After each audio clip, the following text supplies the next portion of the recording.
Malam ini aku mau berburu burung puyuh dan kepiting. Langsung saja kami cari. Kami nyari-nyari persawahan orang.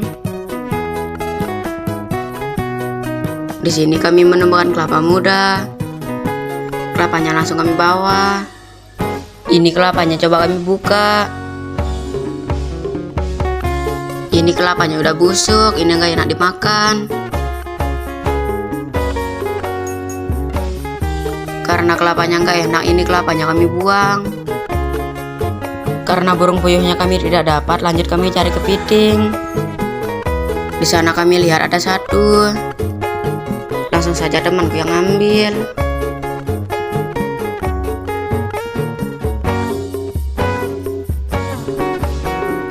Di sana ada lagi, tapi di sana masuk lubangnya.